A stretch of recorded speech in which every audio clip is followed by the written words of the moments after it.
All right, it is Tuesday, October 13th. Dexter Manley in the house. It is time for the John Riggins Show. Well, thank you, Todd. Teddy Pendergrass, let's get after it. Get down, get fun, you get loose. Right, Todd? All right, Todd? I think we lost Dexter early. Well, hey, Dexter doing the best thing he does, laughing. Makes me laugh. I love being around Dexter when he laughs. Oh, by the way, guys, I just thought I'm extra happy today because you know what happened to me last night? What happened? I got lucky. Oh, no, not that kind of lucky. Okay. But I don't know. I better backtrack. I was going to say, actually, I got luckier than that kind of lucky, but I didn't. I've been looking all over for about the past week. I don't know if you're like this, Dex or Todd, but I have, 2 sets of truck keys. And I have not been able to find this one set of truck keys, but I don't panic because I know I put them somewhere. And, eventually, after 3 weeks, a month and a half, I open something up and I go, oh, there they are. I can't believe it. I can't. Well, Lisa Marie's reading. She's reading something on her phone, and she says, hey, it says here, because we got a neighborhood deal, like a neighborhood watch or whatever, and somebody says, there's a lost pair of keys, and it's got and it says, if you can identify the keychain, it's very interesting keychain, and then all of a sudden, my daughter, Hannah, came over last night, and she's over there with her boyfriend, and she says, oh, by the way, Daddy, when we were driving in here, I saw on a mailbox, something that looked like, with the orange, because there's a big bright orange tag on it, like you'd get in a hotel, the old hotel keys that used to have says, right, in case if it's lost, drop in the mailbox, postage guaranteed. Right. No, the old plastic keys. Yeah, sure. Yeah, I would think that'd be Oklahoma State stuff, big and bright and orange. Yeah, exactly. It would look like something from OSU. But no, it's a piece of plastic that actually goes on the old key, metal key that you used to. I mean, we're going to old Holiday Inns and stuff. So she says, yeah, I was on a mailbox just on the other side of the street, on the other side of the road. And I went, really? And Coco says, oh, yeah, I saw that too. And I'm going, everybody but me. I said, come on, Coco, let's go. So we jump in the car. Sure enough, there's the truck keys. I would have swore that they were going to, I wasn't getting real frustrated because I know how it works. That, they'll show up eventually. But they weren't going to show up. But somehow, I don't know if you do this or Todd, Dexter, but I'm outside working, and for whatever reason I had both sets of keys out there, and I took one of them, and I think probably what I did is put it in the tailgate of the truck and forgot it, and then jumped in the truck later and took off and forgot I had them in there. I'm getting to where, I put stuff on the stove, get some water boiling and something, and, and it isn't that I forgot that I did it. I remember Dr. Ed telling me, what do you call it, my clinical psychologist in New York that I converse with every once in a while. He told me that, he says, it's not if you forget about it and walk off that you should get worried. It's when they tell you did it and you don't remember that you forgot even doing it. He said, that's when you have problems. So I remember doing it. But of late, I've had a rash of stuff like that where I was out digging some holes. You'll get a kick out of this. I was out digging some holes for these shrubs because that gets me a whole other thing we can talk about later. But anyway, so I'm out there digging these holes, and I keep going, I'm probably 50 yards from my house, but I'm going, something smells weird for some reason.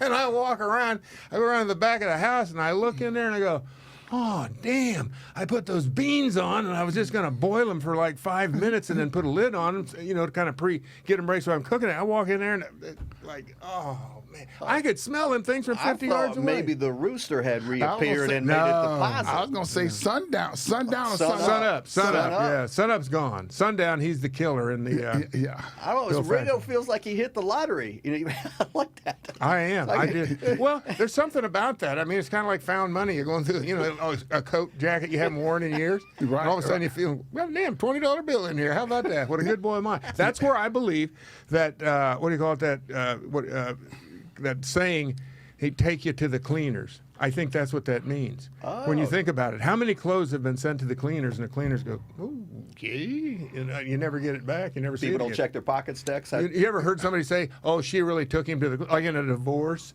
She really took him to the cleaners? Oh, sure. I'm thinking that's where that saying comes from. Not that we'd know anything about that. Okay.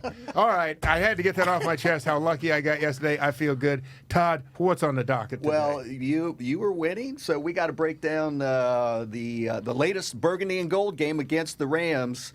A lot of different things to get into here after 5 games, more chaos, and what the fans want to hear from you guys. But let's go ahead and get started with, I think the biggest surprise, and we saw this as we did our show last Friday.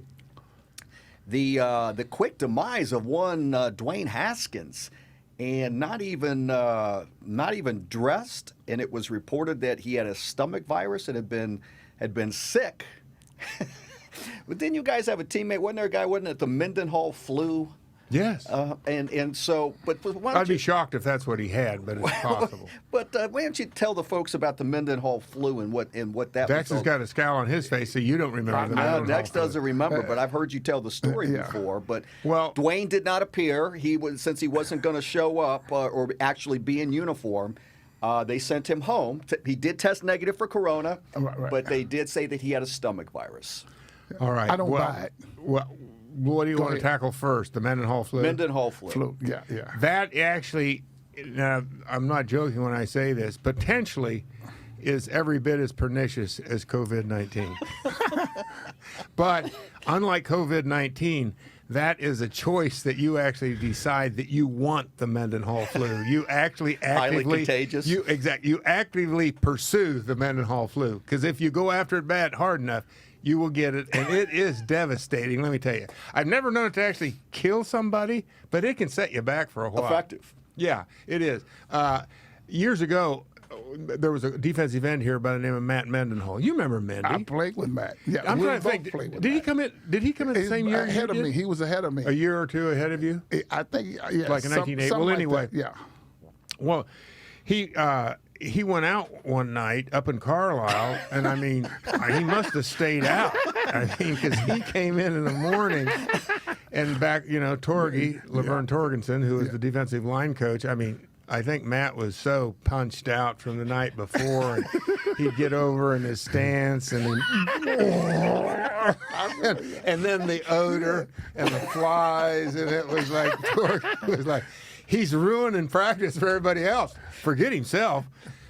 So basically, he got sent home, and from then on, a hangover was known as the Mendenhall flu.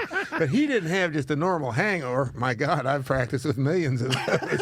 He had something that was very close to putting him in a hospital. Yeah, he was just a step away. So anyway, that's the Mendenhall flu. There's so much stuff going on here. We talked about it last week on Friday when the benching was announced. Because it was, we didn't know about it on Tuesday, so it wasn't until Friday that we found out that Dwayne had been defrocked.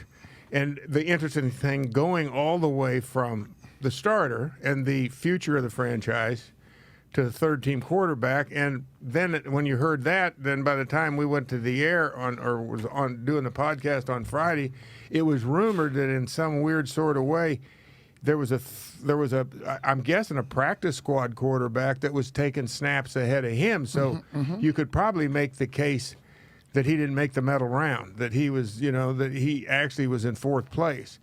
Then you hear over the weekend that, he would not be at the game. And there's all kinds of stuff going on here, really. And then now, it's been bandied about trade, almost like for sure going to be traded and all this. I mean, I don't have any idea what the truth is, Dex. I mean, you have your intuition tells you something strange happened for that that precipitous fall from somebody that was drafted first in the your 14th pick last year, 16th, 15th pick overall last year. And now all of a sudden they're talking about trading him. My guess, and I'm purely speculating, I have no idea, that when he was told about the benching, that it didn't, that little meeting did not go well. Mm-hmm. And I'm thinking that, then Coach Rivera, upped the ante and said, well, you're not second team, you're third team, but you're not going to, I don't know. And then you get into what I talked about, the immaturity, and then you think, potentially, perhaps, you start pouting. Which some people do. I mean, I'm sure I've pouted before. Did you get benched before? Well, eventually, yeah. I got some from my mom. I was a little bit of a pouter. Okay. But I was in my 14th year. I wasn't in my second year as the 6th overall pick out of the draft in 1971. So, it's one of those unfortunate deals, which, as we all know, Dexter, it becomes a huge distraction to everybody because that's all anybody can talk about. And, it's kind of strange ultimately, but we've alluded to it in the last, at least I have in the last couple, 3 weeks, is that I don't really think anything has changed out at the park. Like I said, what did I say, 3 weeks ago, 4 weeks ago, there's probably less sexual harassment as far as we know, but we don't really know for sure. I mean, we're going to take the positive approach there. That's why I say probably, but I'm not going to accept it at face value. Cannot confirm nor deny. Exactly. What do you think, Dex? As far as Haskins and his his precipitous fall from favor. Yeah. Well, I just think when he came out of Ohio State, he was put on a pedestal. He came here with the big guys and didn't cut the mustard. And so now I think that before the draft, he'll be out of here. Next year. Yeah. One way or the other. Yeah. I think he got his ticket to one of these teams in the National Football League. And I don't think he's handling it well. Well, you wonder. And here's what I would say, based on all this, is what's so bizarre, and I think Tod alluded to it, was it last week, Dex? Mm-hmm. Talking about how young kids today in sports and the importance that we place on sports, and particularly the parents perhaps, I don't know, and how everybody's coddled. Once you show a little bit of flash of talent or whatever, the next thing you know, somebody's looking at you, somebody's talking to you, you're going over here, okay, guess what? We can get you over here. Basketball is really notorious that way. He was a phenom. Exactly. He was a phenom in junior high and high school. So all of a sudden, you start thinking that sometimes in these situations that you're better than you are. Right. And, and you carry that on, and everybody keeps fostering that. And it's like I said last week, with the Romans, you're a god, you're immortal. And you hear this, and you start thinking the same thing is true. Then when you meet with adversity, you don't know how to handle it. Right. And I think that maybe, there's a great life lesson for Dwayne Haskins. If in fact, and, I don't want to be so one-sided because, like everything, there's two sides to this story. We don't actually know all the facts. But at the same time, what little we do know, and based on what we know about the organization, this whole thing where he was sent home was because he was sick, and they may have agreed on the terms. In other words, they basically either he started pouting, which now I'm starting to think maybe that wasn't the case. I'm thinking maybe the team said, you're sick. You've got the stomach virus because we don't want you on the sidelines on Sunday. Right. I think that's what it was. I started thinking he was pouting and just basically said, I'm not coming to the game. I don't think that was it. I think they felt like he'd be a distraction being at the game. Well, clearly, we revert back to when your agent is coming out the day of the game and he's putting the organization on blast, then clearly it's deteriorated to in a really bad place. Because look at what the new head coach was selling us through the first 4 weeks, right? Yeah. That this guy's getting all the snaps. We're all in on Dwayne. He's the guy. And then within the span of a week, none of that's true. And yet the future doesn't look to be built around here. You're going to, your old comfortable QB and Kyle Allen. Not only has Dwayne fallen so far, and we say this with all due respect, and we'll talk about Alex Smith, but a 36-year-old guy coming off this gruesome injury is now your number two. You're willing to do that and put him in a position to have to go back out there. So nothing adds up, which leads us back to what is really truthful coming out of there. Yeah. Well, let's face it. I mean, the problem lies in this. If it were any other organization, nobody would have a second thought about this. When I say second thought, I don't think they would just go, the team, he's sick. People would go, no, he must have got ill or whatever. I mean, first of all, you would think any other organization. I mean, there's so many. This is so intricate in so many ways of possibilities, because in my mind last week I figured when he was told that he was going to be benched, that he might have started the pout, and or he didn't handle it well in the meeting, and that's when he went from being the starter all the way to about third team, because they really couldn't demote him any further unless they took him off the active roster and put him on which they didn't want to do that. But then you get to the point now where I think the team now made up he's ill, and they just told him to stay away for right now. I mean, I have no idea, but I don't understand the whole process here and how it works, because, as I said, with every other team, you would believe that he was sick. With this team, you don't believe that he's sick. What you believe is that they concocted some scenario to feed to the public so that they wouldn't have to deal with it. And once again, it's like, this team tells a lie when the truth will do. Yeah. They don't have to tell a lie. The truth is fine. Nobody's going to go, oh, my God. It's like, all right, we get it. Your agent is not out there. Jason LaConfort, he had more to this story. One of the top NFL reporters for many years. And his quote is from Haskins' agent had stated early in the week that the Washington football team, they're ready to move on. They're likely going to trade him in the offseason. So your agent's out there blasting this out. So how do you go from being the starting quarterback, you're on social media prior to all of this? I guarantee you the young guy couldn't handle it. He probably, and his people said, I won't be there, so you do what? Or I'm not standing on the sideline holding the clipboard looking like a chump over here when I was the king. Yeah. So in other words, you're saying, go ahead, Dex. No, I agree with Todd 100%. For some reason, I got to feel, I've heard things about the father's really involved with that. I think him and the father came up with this idea. He probably got a lot of pride. He don't want to be, as you said, stand on the sideline and be a third teamer, not a second team. Right. Third team. And so it's best to come up with something, say, well, I'm sick, I can't show up. Listen, we saw this with RG3, right? His father was actively Just getting ready engaged. to say His father was actively engaged to the point that his father was allowed to be in the locker room after the game, and other professional players are looking and going, Daddy's here? Yeah. How would you guys feel? So you guys are saying that you think that they concocted that I think both sides Haskins wolfed camp. at each other and said, we'll show you. And he said, well, I won't be standing on the sideline holding the clipboard. Right. What are you going to do? I got a feeling this got pretty nasty, just pure speculation, but we've seen this enough. Well, you guys have been around the block. When it doesn't smell right. Yeah, well, clearly this wasn't accepted. What do you want to call it? With the one would think that the Haskins camp didn't accept this news of being demoted with an eye towards improvement and taking it upon themselves to realize they've got to try harder and do more. It would sound like that they took the attitude, well, who the hell are you to tell us that this guy isn't the right guy? Because, and basically, was it before this game that the agent put that tweet out that everybody's got to, or was it against Baltimore, right? It was prior to the showdown saying, they're putting it all on my guy? Yeah. He has nothing to work with, and this is a referendum on him? Yeah. So, and that's so typical. Instead of taking it and internalizing it and looking at it and going, all right, well, I'm going to work with these people and try to get through it. I mean, I use myself as an example. When I came down here and signed with the team, I became a blocking back. Not that it's a big deal, but I was the first back in Jets history to rush for 1,000 yards. Next thing you know, I'm coming down here, I'm blocking.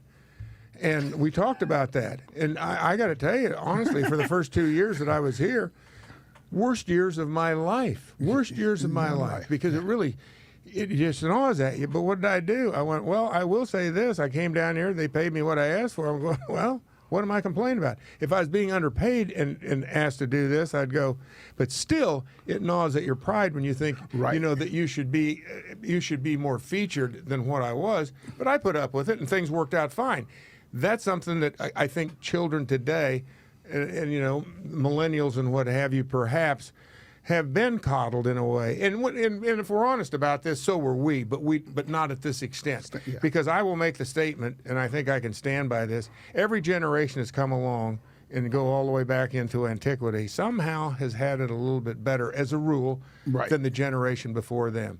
Because my mom grew up, back in the early 20th century. She was born in 1920, lived on a little 80-acre farm in Minnesota. Her mom and dad had to milk cattle, twice a day just to make, that was their pen money that they got. They sold milk. And you're out there in Minnesota in the wintertime, you got to do this twice a day. It's 15 below zero sometimes. That barn is not heated. You're out there milking cattle. I'm just saying and then eventually, she lived in a house where there was central heating and air conditioning and an indoor toilet and all this stuff. So my point is that it's easy for us to criticize and say, how spoiled and coddled kids are today. But then again, it tracks in history that this is the way things go. But then there also, you got to say too, that I think there's a point where you reach that this is unrealistic. that where you're dealing with a professional corporation and that would be professional football, and they want the best product out, the best chance to win. And this is the way they see it, like myself. That's the way they saw it. I had to go along with it. You're not going to get anywhere pouting. Let me say that. Okay, well, let me ask you this generationally, because, John, you were one of the few guys that knew early on that you were chattel, that this is a business. If I'm hurt, when they're done for me, I'm going to be cast aside. Football is not family, so just leave that aside. Dexter, I felt the same way. Of course. How many times did you get called into Joe Gibbs' office? How many times did you get dinged up? How many times did you have some issues with the league? When they are done with you, they're done. They're done. But if you can play and you're providing a service, you're going to be there. And it doesn't matter to me what race, creed, color, religion, or any other thing that's going on here that some people are trying to claim about Dwayne Haskins is players can play and the ballers know who can ball and who can't. Versus somebody who may, be in the heap of Ryan Leaf or Jamarcus Russell or a long list of other quarterbacks. We hope that maybe this is a growing point, but the way he's surrounded himself, the way he's comported himself on social media and otherwise, leads us to believe there's some growing up that's got to be done. Hey, John, I got a question. Who was you blocking for when you came here? I think Mike Thomas was the featured running back. Calvin Hill had come over from the Cowboys. Okay. Like I said, you don't realize, well, you do and you don't. Yeah, but it was a typical offense in some ways, but it was probably more geared for the tailback. I guess if I had any brains, I'd say, well, I'm coming down here, but I want to be a tailback, but I don't have any brains, so I didn't do it. Okay. I'm like Stefano. But you did sit out for your own principles and your own reason. Was that a pout? No, that was a payback. That was, okay, let's see how this works. It's like, I got to give Deion Sanders all the credit in the world. Now, there's a classic example of a guy who came in, and I don't recall, because I think he started with Atlanta. He went to San Francisco, Dallas. But he was a guy that was basically, what was it, a neon Deion, right? Neon That's Deion what it was. Out of Florida State. But guess what? He was good for it. And guess what? He got away with it because he was good for it. Right. When you ain't good for it, that's when all of a sudden it's all BS and people say, hey, get out of here. Right. Yeah. So, my deal. So tell us about that, why you actually that occurred. What's that? When you sat out.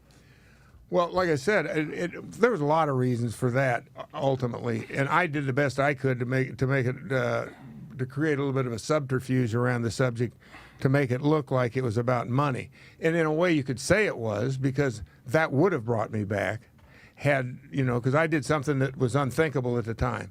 I was negotiating a contract before my contract had actually expired. And you were your own agent, as we learned. Yes, and that was unthinkable. You didn't do that. And you felt you had the power against the big bad man, the corporation, the shield. Well, I didn't have any power, honestly. But the only thing you could do was not play. The worst part of it, Dexter, is I thought I was a lawyer. I was a single guy who had never been to law school. Not that would have helped me. I was up against Williams and Conley. Not smart. What did I tell you earlier? No brains. So, for whatever reason, I realized that it was, like I was 9 years in the league. I'd seen what had happened. I'd seen just what Tod said, this ain't family. And I thought, it's time for me to get on with my life. And I thought, well, and based on the way things I saw was going on, I get back to Deion Sanders, and I give him all his credit because he had this classic one-liner. He said, "It's not so much fun when the rabbit's got the gun." I never heard that expression. Oh yeah, it's one of my favorites of his quotes. And in a way, I had the gun back then. And and this is something that never really ever gets discussed because that team, for whatever reason, maybe it was the fact I wasn't there, maybe it was for other reasons that the other players figured out what I figured out, but I doubt that as well. But that team went from a team in 1979 that was about 2 minutes away from perhaps being in a Super Bowl in 1979 and not making the playoffs. And in 79, the team, I think, was 10-6. Mm-hmm. The next year, and they were playing very well at the end of that 1970. Next year, 1980, I sit out. They're 6-10. Coaching staff gets fired, and that's when the Joe Gibbs era began. And like I said, it was basically based on the coach at the time, the head coach that they'd hired, and he came up with the idea that if you're sick, you have to be out at practice or in the hospital. Right. And then he went back on that. In other words, I'm cool with that. I'm cool, but now I don't like it. But okay. But then all of a sudden, when somebody else gets treated differently, then I'm going, can't work for you anymore, sir. Cannot work for you. And that's what I did. I said, you know what? I'm a young guy. I played football for 9 years. I got to get on with my life. But I didn't do a very good job of that. Okay, after that, I didn't know what I was going to do, but I would have figured something out. After the 9 years, you went to the Jets. You say it wasn't family. You came to the Redskins. Do you feel like that was family? No, I never felt like it was family. Really? Did you? I did for a certain degree. Then when did it stop being family, Dex? in other words, times got a little Dex, if it was tougher, okay, and maybe yeah. you didn't have as many sacks in you as you used to? No, well, I think when Bobby Becker left and Charlie Castleberry took over, the dynamics changed. Well, I'm sure that's true to a certain extent, but then at that point, you'd have to feel like Joe was running things at that point. That's correct. I mean, if you won 3 Super Bowls, 2 Super Bowls, or whatever. I don't know when when Bobby left. But no, I mean, you got to be realistic about it, and you got to. I mean, in my opinion, this is just me. In the corporate world, the man's been known to stick it to you. I mean, that's just the way it works. Yeah. I mean, I find it hard to believe. And what Tod said, I think, is true. As long as you have something that can be sold, you have something that is tangible, and as long as you can get in the quarterback's face, Dexter, you'd still be playing right now. Yeah. At your age, you'd be in your 30th, 40th year. I don't know. Tom Brady, you'd be in. Yeah, I mean, but you'd be if you were still tearing it up, you'd still be in uniform if you wanted to. I agree with that. Yeah. I mean, then they get to a point where if your talents are diminishing and you're, whatever it is, if you're not a good community guy, then, the next thing you know, and that was one of the things that happened to me. I was not exactly, but I wasn't, because they knew what I was. I was a professional. I did, but I didn't buy in. Remember, guys, I was the steer that watched all the other steers down there garballing, knowing this ain't going to turn out well, guys. I'm telling you, it ain't going to turn out well. Don't trust that guy with the feed bucket. Well, let's get into let's talk a little bit about the Rams game, and let's put a finishing bow on that debacle, because that was pretty bad on a lot of levels. And I want to lead it off, Dex, and ask you the question, because we talked about this at the beginning of the season, and so many prognosticators. Oh, this Washington defense, which was really bad last year and statistically ranked amongst the worst of the worst. Yeah. And here we are 5 games into it, and they're not getting it done at all. Yeah. I mean, the offense is so inept and so bad that they're actually taking the shine off the defense a little bit, where I want to get your guys' opinions on that. But through 5 games, what's your impression of the defense? What's going on there? Well, I thought their front four would be relentless. They're not as relentless as I thought they would be. And I think on the back end, they have some communication problems. Yeah, so some guys, they get open and they're not communicating. But I tell you, I think what the bright spot was Dustin Hopkins kicking a 48-yard field goal. That was the only bright spot for the Redskins, the Washington football team last week. Yeah, I concur with what Dexter said. I'm like Dexter as well. I mean, before this season started, you got to remember now, they're 5 games into this. Right. So you can say what you want about, well, they didn't have any, OTAs, they didn't have all this. You got to throw that out. Nobody else had them. Yeah. Well, there's, but there's the new coaching staff and all that stuff. So, they get a little bit, you can cut them a little bit more slack. But after 5 games, you got to go, hold on, guys. I mean, that first half was like ridiculous. LA, I think, had the ball 3 times. 3 touchdowns. I mean, and some of those was like an 82 or 83-yard march. First possession, Riggo, 10 plays, 76 yards. There you go. Second possession, 4 plays, 75 yards. Right. Third possession, 9 plays, 83 yards. Yeah, first half. And this is when everybody's fresh. You can't go with what the offense did in the second half, where they were. Well, I think they set an all-time ineptitude record. It was ridiculous when you looked at, they had three plays for like 4 yards. Then it came back with 3 plays for minus 12 yards. Then it came back out for 3 plays for 8 yards. I mean, it was just appalling what the offense did in the second half. And then and then all of a sudden the defense kind of for whatever corner. reason, they played a little better. But you never know. In games like that, the Rams are out there on the field, and they can kind of sense this guy's got nothing. You're in a boxing match, and you're going, well, but we got to go the full whatever it is round, so we're just going to kind of play a little pitch and catch here. I mean, you get into that. When you turn into the cat and the other team becomes a mouse, that's the way it is. The mouse might look like, hey, look at the mouse. He's actually got a lot of game, but it's like, oh, that's still a cat he's up against, and he ain't going to win this. There's just no way around it. More of the same, Dexter, that we've seen. They've given up. This is from John Keim of ESPN. John does a nice job. The second time since 1954 that this defense has allowed 30 or more points in 4 straight games. Now this is, and remember they were down 17-0, and we're throwing that one out, against the Eagles in the opener there. Right. So defense.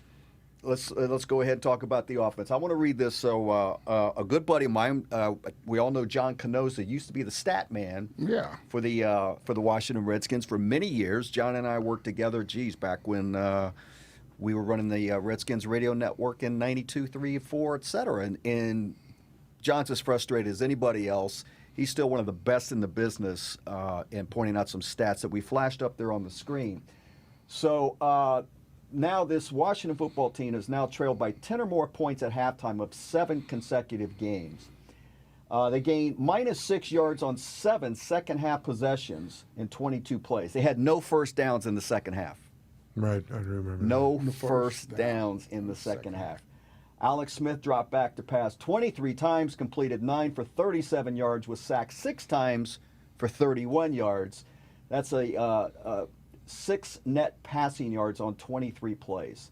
So he's got some other tidbits that we posted up there on the screen. Let me interject something here as it pertains to Alex Smith, because to me, I'm still.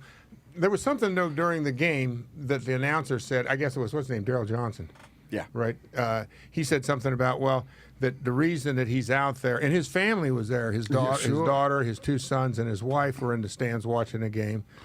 And I mean, once again, it's everybody gets to do what they want. This is the United States of America, so you get your free choices. And I myself personally, based on what I know, if I were in Alex Smith's shoes, I don't believe I would have been out on that football field, nor would I be on the team this year. Or I might be doing something with the team, but it wouldn't be in a position where I would end up out there on Sunday afternoon with people flying around me. But like I said, everybody's different, and he certainly is entitled to do whatever he wants to do, because, I mean, I got a list of things, of reasons not to, perhaps not quite as long as his is reasons to, but his, you might say, are very legitimate reasons, because he said he did it for his sons. Right. Then you got to figure he included his daughter in that to not, what do you call it, take failure and just, not get back up. And I appreciate that. But at the same time, you kind of look at it, and I mean, I don't think there was anybody when all of a sudden things were, people were falling around him and he was getting sacked 6 times, and you're going, wow. I mean, from a fan's perspective, you're just uncomfortable because of the gruesomeness of that original injury, and you're going, my God, if that would happen again. Now, that's that, okay? I've said what I wanted to say as far as, his, should he be on the field, and should the team even say, look, we're going to look out for you, like a trainer does in boxing when his fighter's out there fighting. He's still standing up, but they're literally out on their feet. And in some ways, I see this that Alex Smith is out on his feet, but that's my personal opinion. But on the flip side of that is, Alex Smith was terrible. I hate to say it, but he got what's his name? Kyle Allen. He was not sacked in the first half, correct? I believe that is correct. And he runs for 1 touchdown, and the truth of the matter is, Alex Smith is that wildebeest that the Lions will pick out of the herd right now. I agree. Because there's no way that Alex Smith that we saw is not the Alex Smith that used to play 2 years ago. Because that Alex Smith had a little bit of wiggle to him and could get out of some of these situations. I don't think he can do it. I think it's almost as if he's dragging an anchor behind him. He's not the same guy. So now that, in my opinion, it's like, boy, I mean, but then again, Alex Smith is I guess you say he's a gamer, because my guess is he hadn't goes, guys, I learned a lot out there on Sunday, and I, respectfully submit my resignation, because I don't want to get out there and risk my well-being anymore. Yeah, well, I tell you what I thought is that when Aaron Donaldson jumped on his back, I just knew that. When that Aaron was Donald jumped on his back, I tell you what. Yeah, I was on the edge of my seat. I did too. My heart skipped a beat when I saw it because you're like this, but then you realize he does have a piece of titanium that is in there, and you're hopeful, and he got through that. But you clearly see, even Joe Theismann said, running out in the field, his gait, it's not natural. His foot's not operating, his leg's not operating the way it used to. And that, more so perhaps than basically I mean, I have no idea. Doctors have cleared him to play, so that would tell me that, for a doctor to do that with a clear conscience, that he feels like that leg is not going to, there's no more chance of that leg breaking than the other leg. But, and most people, I'm one of them, that you can't really quite, process all that stuff. But the thing is, when you got a guy on your back, and this basically, what happened to Joe, and then somebody rolls up and you got all this weight on you, it could be the other leg. But the point is, I don't think he can get out of harm's way like he used to. Right. That's my point. And only he knows that for sure. And but guess what? It's his life. He gets to make his decisions. It's his family. It's how he wants to, represent himself to his children and, to help them grow and, basically emulate, what he believes in. So, in some ways, if the team wants to have him out there, I don't think really, though, in the big picture, and this is where you have to this is where it becomes business, not family, you kind of have to say, I don't really think we're going to do much if Alex Smith is on the field. I think that I think everything comes down to an end. I mean, right now you'd be thinking about who's going to be your second-team quarterback, and I would think I would be going to Alex Smith for a couple of reasons. One, I would say, Alex, I think you really are going to get hurt out there again, whether it's that same leg or not. And the other part of it is, and the team needs somebody that has a little bit better skills at this point, and better than your skills, because your career is starting to go downhill now. At least have more wiggle room. What I thought is that the Redskins changed their game plan, their passing attack when Alex got in. Everything was short routes, get the ball out of his hand, and not going back, setting up, looking for third, fourth receivers. And I think that's the reason that they went that route, because they's a little afraid that to protect him. Get Even the ball then, out the hand. There was nothing. Well, downfield. even then, though, and the flip side of this, and I didn't go back and look at the film, so maybe I'm talking out my hat here. But you would think that if that was the case, he wouldn't have taken 6 sacks. And the other thing is that you can roll your quarterback out, let him just go ahead and get the, you can take it and start and move away from the pocket, make the pocket come to you. No, when I say the pocket, move the pocket so that the defensive linemen have further to go to chase you down. Right. I don't think they can do that because he can't really. Those plays are not. He's not capable of running those kinds of plays. Well, wouldn't that be a lot easier for any team to game plan against him? And because he's immobile. I mean, he's Tom Brady back there, at least maybe on a good day. Yeah. And here's. Well, let me interrupt you, Todd, and say once again, because, like I said, there's two sides to every story. You got to keep in mind now the guy hasn't played in almost 2 years. So it's possible, but now with the Giants coming up, I believe if Allen is healthy, he is the starting quarterback. Yes, Coach Rivera did say that Kyle Allen will be the starter, assuming that he is healthy. But what's fascinating is Kyle Allen was healthy to play the second half, and Rivera said after the game he didn't play because he didn't want him to get hurt. So he was or hurt anymore. So he's okay bringing a 36-year-old one-legged quarterback out. Yeah. And, hey, let's see how it goes. It's a roll. I mean, it really is Riverboat Ron. This is all starting to add up. It's Riviera, but Riverboat Ron Rivera. It takes two to tango. And here's what I don't want to have. I wish, and again, this is Alex's choice. It's his life. I wish he would do exactly what you just said and say, you know what? I proved it. Yeah. I did it. Right. I'm out. I'm going to be with this team and rooting them on. I'll help in any way I can. You got comeback player of the year. You'll get the SB. Just on playing one half of football. Just coming back out there and taking a side. I color me impressed, but I don't want to see what happened to Dak Prescott a little bit later that afternoon, in which the possibility, not the likelihood, exists for a 36-year-old guy coming back that's immobile as he is, and you're out there playing, John, as you said, those Rams, Did I not tell you? Did I not text you right beforehand, and you were still on delay? And I said the Rams are coming. Kyle's about to get it, and not 2 plays later, Jalen Ramsey, because they had their ears pinned back and they were smelling blood. Right. And You're right. and remember I told you Aaron Donald and these guys are going. We're going to make some money. This is a contract game. That's right. And they took Pin their advantage. ears back. They took advantage of it, and so Dak Prescott, again, another terrible freak injury like that. We don't want to see another thing happen to Alex Smith. We don't want to see that. But if you're going to continue to put it out there, I think he had an amazing journey coming back. Yeah, I think I it's agree with that. inspirational. all three of us agree with that. Yeah, and I have to take my hat off. I mean, I will be the first to tell you, hey, that wouldn't have been me. I'm going. I'm not going to risk my health. How about you, that Mr. way. Manley? Dex, Would that have been you? I don't think so. And you got a guaranteed $74 million coming your way. No, I think that reinforces I the would no. take the $74 million. Be sipping my pina colada over here. And, I'm going to be in Fiji or someplace. anybody seen Riggo? But back to Right. it's what you said. I mean, he literally did prove that he came back from this horrific injury, and literally, I mean, it'd be one thing if he sat back there, and played in the second half, and never was really pressured, where he had plenty of time to throw the ball and do whatever he wanted to. But he literally got in to the ring, and you could see this guy took multiple punches and got back up, and you're going, how did he do that? I mean, really, in some ways, it's astonishing. But like everything else, sometimes you kind of got to go, I think my luck could run out, and I think I'm going to let this go right now. It's kind of like me riding a motorcycle. I rode a motorcycle from Kansas to both coasts. I put 20,000 miles on a motorcycle. Been riding through Toronto at 90 miles an hour, chasing another car just because I was bored. But I look back on that and I go, what was I thinking? And would I do it again? And I'm thinking, Alex, you've chased that car in Toronto at 90 during rush hour. You don't have to do it anymore. You proved to everybody, you the man. You're the man. That's your Mount Everest. And I'm not capable. I'm not worthy.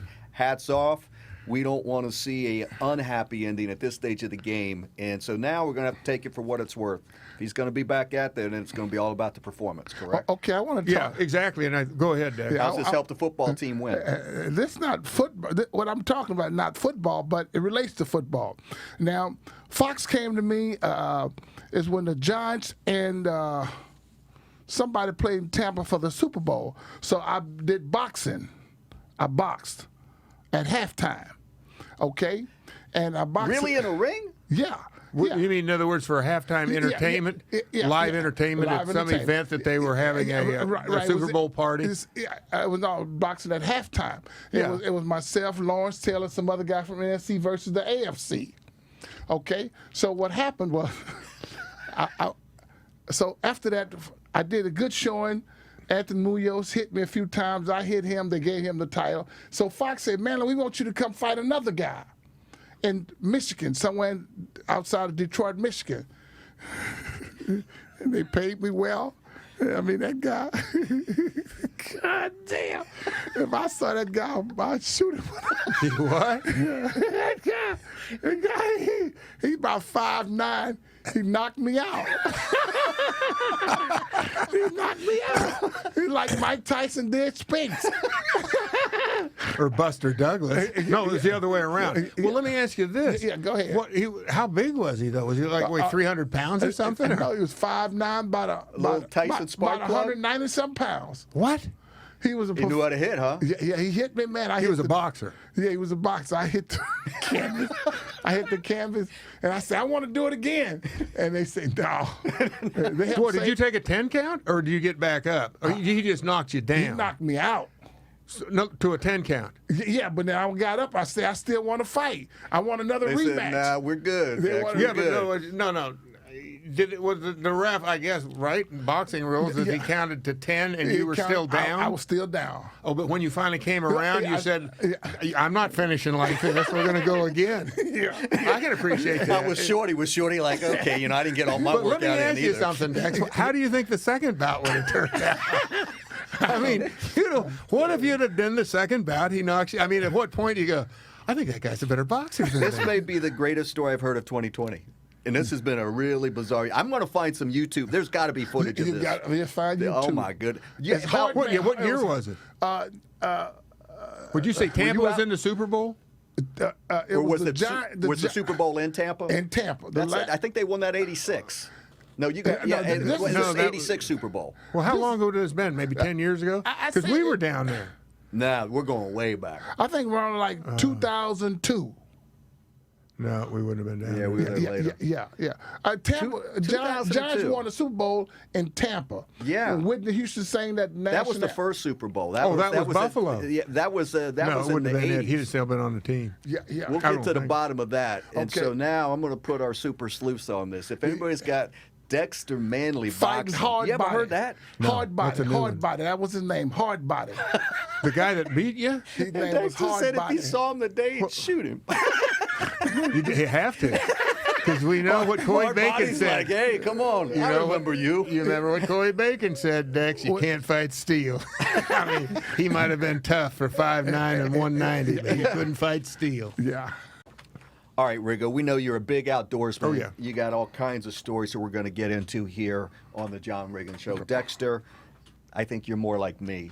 City guy. Not so much. Not Running so from the much. law. Well, that's sporty There as was well. some pretty tough and nasty squirrels in the hood. Dex will tell you all about it. And maybe a stray dog here and there. So, having lived down in Miami for 3 years in South Florida down there, and as we're showing this up here, this was caught just within the last, I want to say last week, a record-breaking 18 feet, 9 inches, 104 pounds Burmese python in the Florida Everglades, about 35 miles west of Miami. Look at the size Yeah. of that thing. I mean, I'm snakes. I'm not a snake fan at all. But if you were to see something like that, and it is so bad and so invasive down in the Everglades in South Florida down there, they actually have a python elimination program. They pay contractors by the Oh, pound. they'd have to. So these folks, oh, and there's all kinds of other photos with them, man, mugging with this thing live and how they catch them and.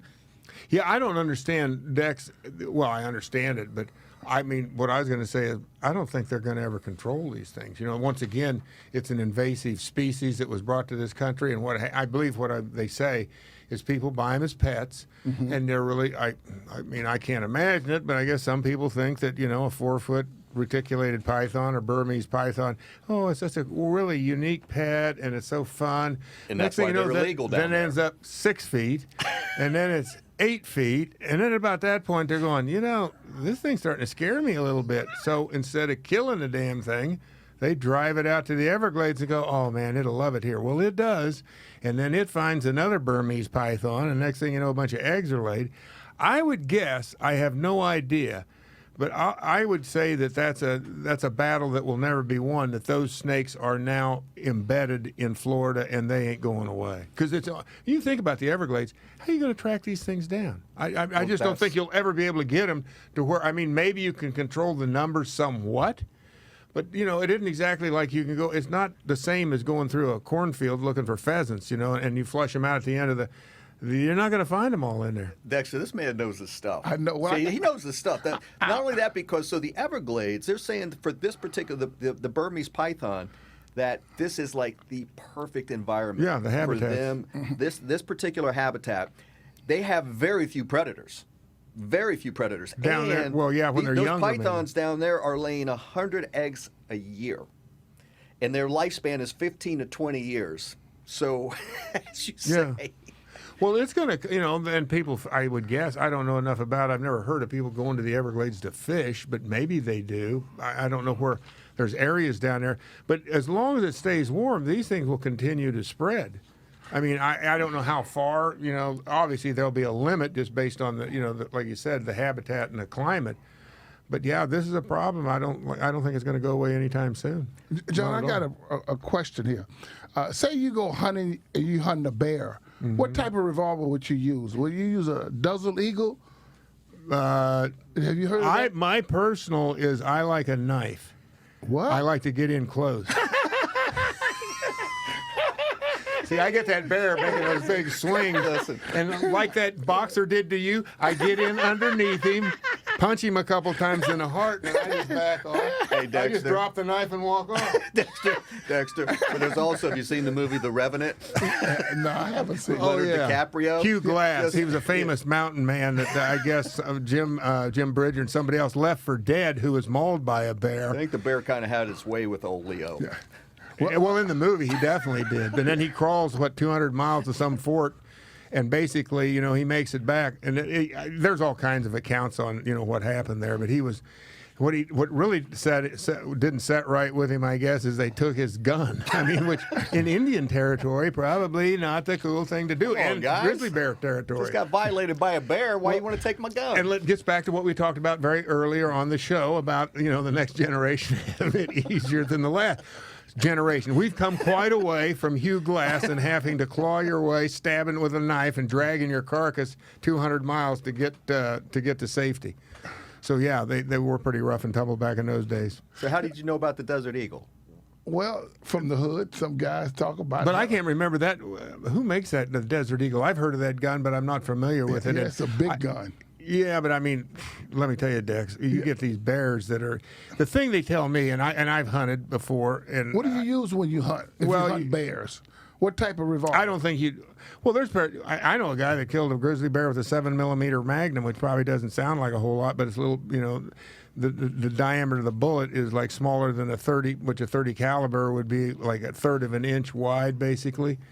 But it'll really like I said, it gets into something that's kind of complicated. And guess what? Hunters have been arguing that over a long time. I'm sure there's a few bears, probably, particularly black bears, been killed with pistols, which would be like I would think a 44 Magnum or a 454 Casull, and then I think Smith & Wesson makes a 50 caliber, which I think is right now the most powerful handgun in the world. Thank you very much, Dirty one? Harry. Huh? Do you have one? No, I got a 454 Casull though, and it's a hell of a gun. As far as I'm concerned, it's made in Freedom, Wyoming. It's probably the best piece of machinery in this country. You're blowing Dexter's mind. Oh, I got several He guns. wants to know But if about you your- really want to then you get into the guns that they used in Africa if you're going to hunt bear around here.